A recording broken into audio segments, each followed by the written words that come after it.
It's time for Extreme Gear.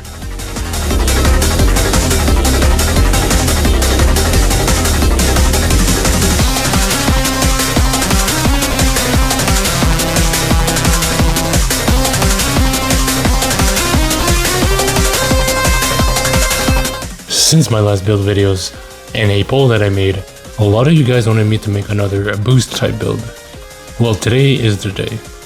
I hope y'all are ready for this one because damn, Extreme Gear is not easy to use online, especially with all the items getting thrown your way. You already know the drill. I'll be going over the specific gadgets I use for this build to work, going over the pros and cons, and giving you advice based on my testing in legend lobbies, and explaining what the game plan should be to get the most consistent results. Keyword consistent. I'll look into that level 4 boost build, but for now, this is what I came up with and what was suggested by some of y'all. And if you have any tricks, advice, or a build that you want me to look at, please leave it in the comments. I can't make a video on every single build that you guys suggest, but I will be making multiple ones for different categories, with a mix of my own strategies. So, let's get into it.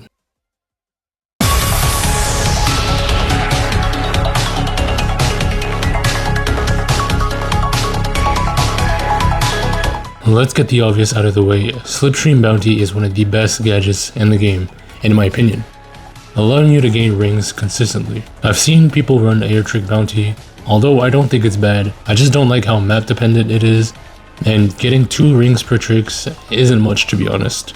But if you'd like, you can switch this around with any slot 1 gadget you think would work better. Next up we have Air Trick Expert. This was probably my favorite and a lot of other people's favorite gadget, especially during the network test. Not only is it super fun to use, but it's actually really helpful, allowing you to get the best possible boost out of any jump in the race, or even allowing you to pull off a trick or multiple on the smallest bump you can imagine. If you think you'll be able to pull off a trick on a bump, then you're probably right. And then lastly we have the infamous Drift Kit. This is the gadget kit I see the most online, and for good reason. This makes Extreme Gear work very well, and the reason I'm not just slapping level 1, 2, or 3 charge is because of the handling bonus. Look, I'm a sucker for high skill, high risk, high reward. So to me, handling driving correctly is more important than just charging up the boost meter as fast as I can. Plus, this kit makes it to where you don't necessarily need to run a specific character with the highest boost stat like Miku. You can just use anyone you want, which is the reason I chose Silver. He's a handling character, so turning with Extreme Gear feels much better when I'm using him. The reason I chose Silver over the other handling characters is, well, who doesn't like Silver? He looks cool, and he has the best speed stat out of the rest of them. This isn't a snaking build, so I'm squeezing in as much top speed as I can.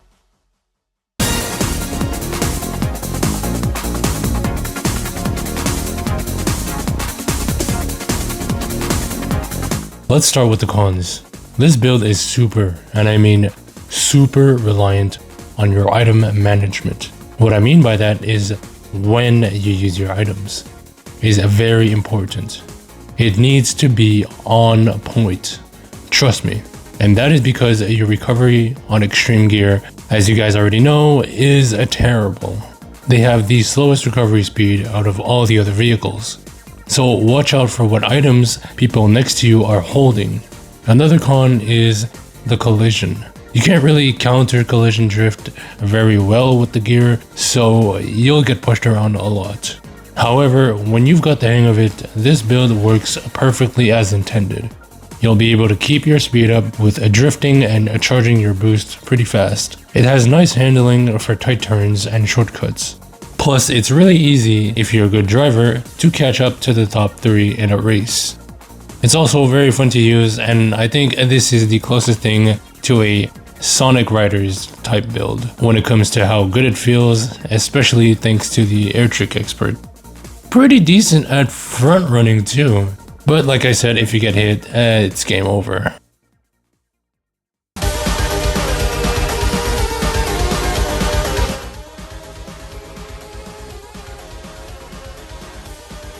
Like I mentioned earlier, item management is key if you want to guarantee great placement consistently. This means any attack item you have, you should get rid of. You'll always want to hold a defensive item in your first slot because you'll want to be front running almost the entire race. So anything that can help you not get hit while you're driving should also be impeccable. Then you're set for the race.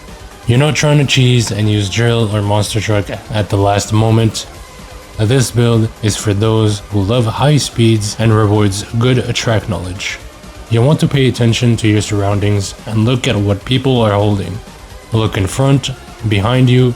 Sometimes someone might want to run into you with a tornado, or they're holding gloves for when you pass them, so on and so forth. You get the idea. Now, if you do have a monster truck or drill or laser, obviously I would recommend holding it until the last moment, but that is not the main goal.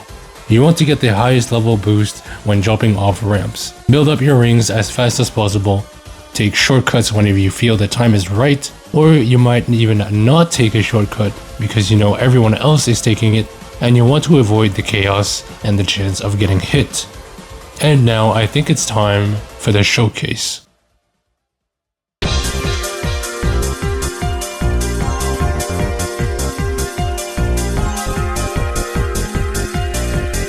I'll show some gameplay and leave notes to what I'm thinking and why I drive the way I do, or even cover some of the mistakes I've made during the races. So during this segment I will try to talk less and just show you what I'm doing.